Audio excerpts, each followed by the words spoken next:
There is a stone in the floor of Denver International Airport. It weighs 19 tons. It was placed there in March of 1994 and carved into its surface is the name of an organization that does not exist. There is no corporate registry that lists it, no nonprofit filing, no board of directors, no phone number, no address, just a name set into stone in the busiest airport in the American Mountain West. File 1, Denver. Tonight on Conspiracy Theory Files, the airport that took 16 months longer than planned, cost nearly $3 billion more than promised, and whose dedication stone bears the name of an organization Nova could find. 33,531 acres, larger than Manhattan, larger than San Francisco, twice the size of any other airport in the United States, just 15 miles further out from the city than the airport it replaced, on a piece of land so empty that you can stand on the runway today and not see another building in any direction. Groundbreaking was 1989. Original opening, October 1993. Real opening, February 28, 1995. 16 months late, almost $2 billion over budget. Final cost, $4.8 billion. And the airport replaced. Stapleton was right up against the city. Houses pressed against the fence. Pilots complain about the wind shear. The runways crossed. Denver needed a new airport. That part is true, but it didn't need an airport this big. 6 full-length runways, room for 12, long enough for any aircraft that flies, and several that didn't exist yet when it was built.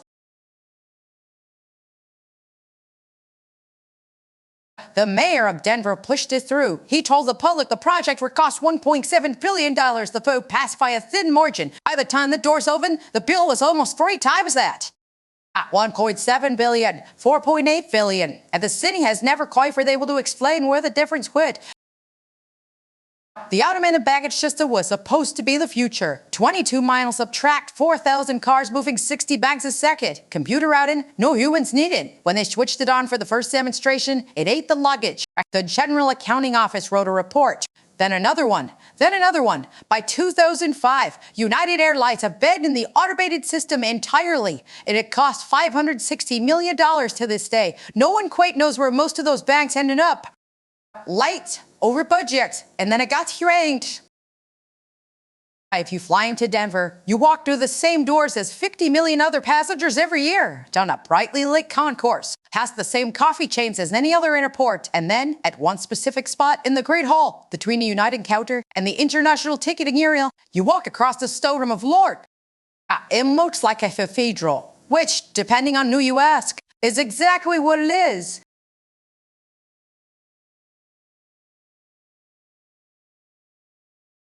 It is set in the floor of the Great Hall. It is 12 feet wide. It is by official accounts made of granite and weighs 19 tons. And it is dedicated in carved letters by an entity called the New World Airport Commission.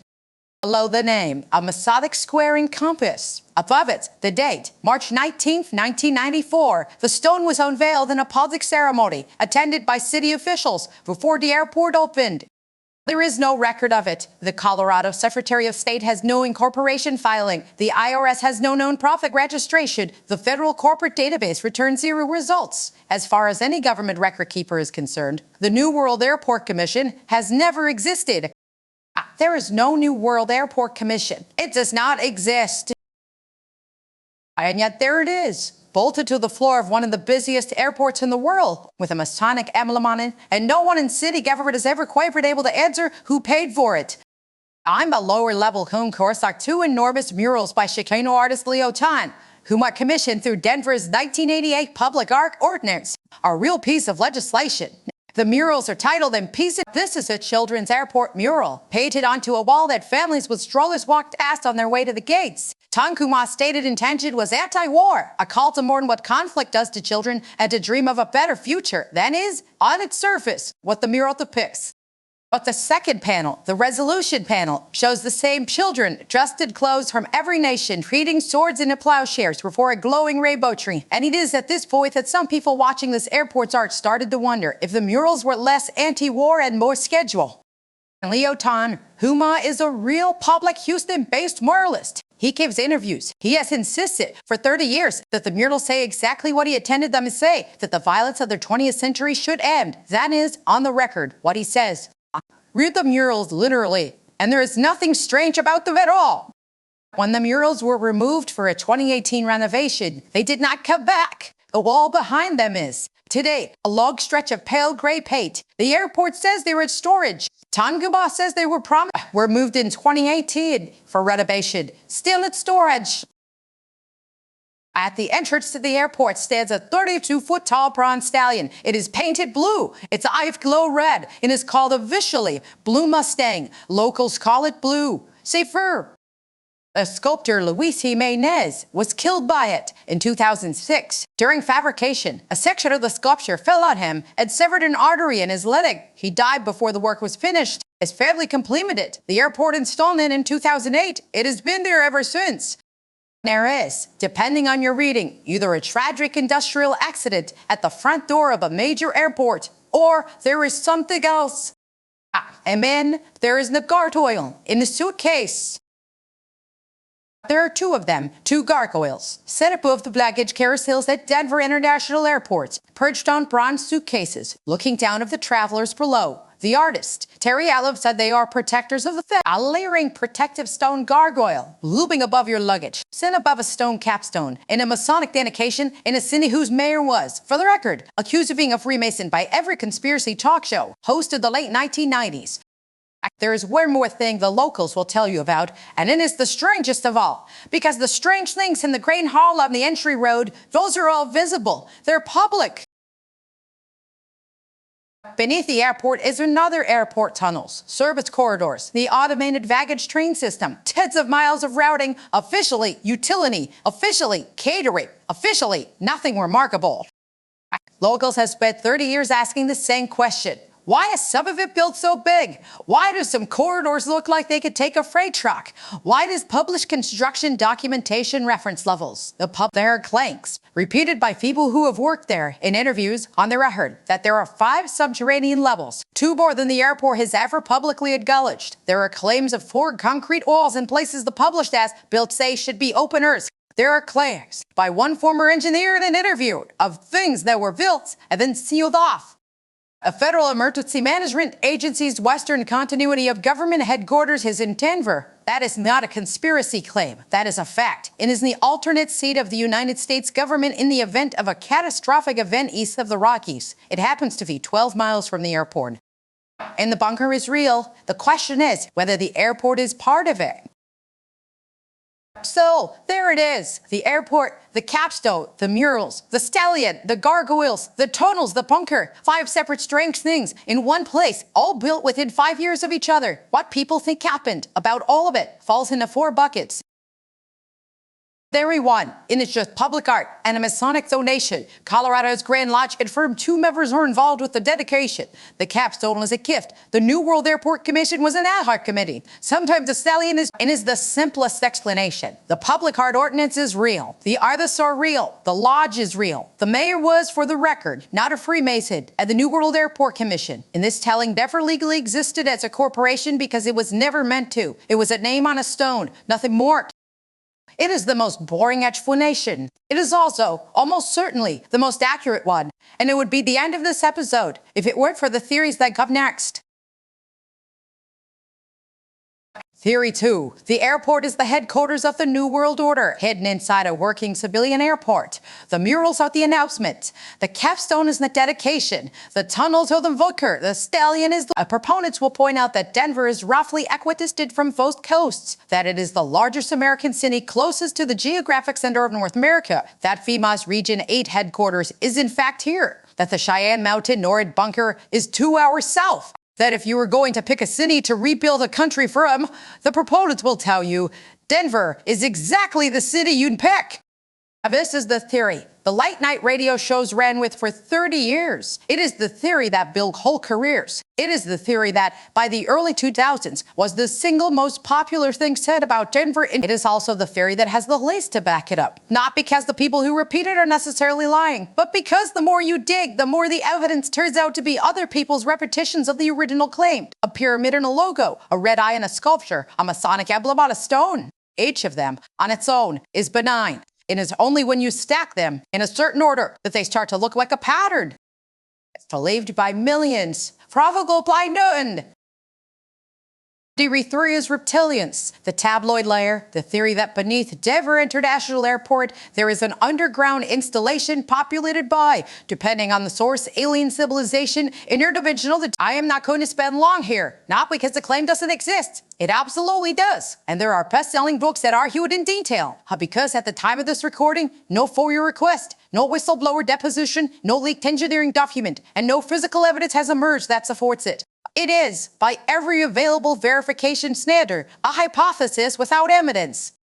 Bata believers, 0 documents, move on. Theory 4 is the one I want you to pay attention to, because unlike the others, this one is documented. This one is at every step, verifiable from public records. This is the continuity of government theory, and it goes like this. The United States has, since the early Cold War, maintained multiple hardened underground facilities designed to allow the government to keep functioning in the event of a nuclear attack or natural catastrophe. Mount Weather in Virginia, the Greenbrier under West Virginia, Cheyenne Mountain in Colorado Springs. And, publicly acknowledged, a major continuity site in Denver, run by FEMA Region 8. The Denver facility is not classified. Its location is in the Federal Real Estate Registry. Its general purpose, emergency management for the 8-state Mountain West region, including continuity coordination, is in the public record. The address is on a map. The continuity of government theory does not say that Denver International Airport is the New World Order. It does not say that there are aliens beneath the floor. It says something much narrower and much more interesting. It says, the United States built quietly on a public budget behind a civilian airport project, a major continuity of government redundancy facility into the subterranean infrastructure of Denver International Airport. That the overbuild, the impossibly large service tunnels, the hardened walls, the fuel storage, the routing redundancy was not for the airport. It was through the airport. The proponents of the continuity of government theory will point at the runways, 6 of them, long enough for any aircraft that flies, including the C-5 Galaxy, including Air Force One, including aircraft that the Air Force has not, as of this recording, publicly named. They will point at the layout, the pinwheel, the way the runways radiate from a central hub, they will argue. And again, all of this is in the public engineering record, that the pinwheel pattern is the most aircraft survivable layout against a single high-yield surface event. The argument is real. Whether it was the intent is what the airport will not say. The proponents aren't saying there is a saucer target to allow the Great Hall. They're saying that in the structural over-engineering of an airport 16 months late and $3 billion over, there's the unmistakable shape of something that wasn't just an airport. Is it true? I cannot tell you for certain. Nobody outside the federal continuity of government program can. What I can tell you is that, unlike theories 2 and 3, this one has the structural geometry of a real possibility, hardened infrastructure, pinwheel runways, oversized subterranean tunnels. A FEMA Region 8 headquarters 12 miles away. A federal agency willing to spend, on the record, billions on continuity facilities elsewhere in the country. Theory 4, it is a runway, and it is also a bunker built to outmass something. So which is it? Puzzle card and a Masonic donation, New World Order Command bunker, reptilian installation cover story, or a documented continuity of government hardport hidden inside a working civilian airport? The honest answer is, I cannot prove any of them to you. I can only tell you which ones have evidence behind them and which ones do not. What we still don't know. Number 1, who paid for the capstone, the granite block, the engraving, the bronze inset, the installation? All of it costs money. Who wrote the check? The Colorado Grand Lodge of Freemasonry has acknowledged that some of its members were involved with the dedication ceremony, but the lodge has not, in 30 years, provided a paying invoice for the stone. Neither has the city. Number 2, who or what is the New World Airport Commission? Not as the name on a stone, as an entity, an organization, a signer of contracts, 30 years on. Nobody, not the city, not the airport, not the lodge, not the artist, not the contractors, has produced a meeting minutes, a letterhead, a bank account, or a list of names. A commission has as for its documents go. Never existed, except as engraving. Number 3, where in storage are the Tanghua murals? Tanghua in interviews says they were promised to have returned. 7 years on, the airport has not returned them. They have not been displayed. They have not been discussed. They are on the record, somewhere in a vault. We do not know which one. Number 4, the time capsule. Sitting on the floor near the capstone is a sealed time capsule. It is scheduled to be opened on the airport's 100th anniversary, March 19th, 2094. What is in it? The city says a letter from the mayor, a list of the contractors, a photograph of the ceremony, what the conspiracists say. Things the city is hoping nobody alive today will be around to ask about 68 years from now. Somebody will open it. Until then, we do not know. Number 5. The 5 levels cling. True former construction workers in separate on the record interviews in the late 1990s said that they helped pour concrete on subterranean levels that the published airport blueprints do not show. They have not, in 25 years, recanted. The CIMI has not, in 25 years, produced the engineering drawings that would put their claim to rest. Either one or the other is wrong, and the only way to know which is to see the original as-built construction documents in full. We have not. 50 million walk through every year. They walk over the stone, past the ebbing wall, where the murals used to be, and under their feet, in places we are not allowed to see. It's depending on who you ask, nothing at all, or everything. If you want the next file, subscribe. There are 9 more in this season. In 2094, somebody will open the time capsule buried beneath the capstone on March 19, 1994. We will not be there to see it, but somebody decided it was worth burying for 100 years. Next week, 9 experienced hikers cut their church open from the inside, ran into a minus 25-degree night, and died with injuries that have never been explained. File 2, Dial Love Pass, CNN.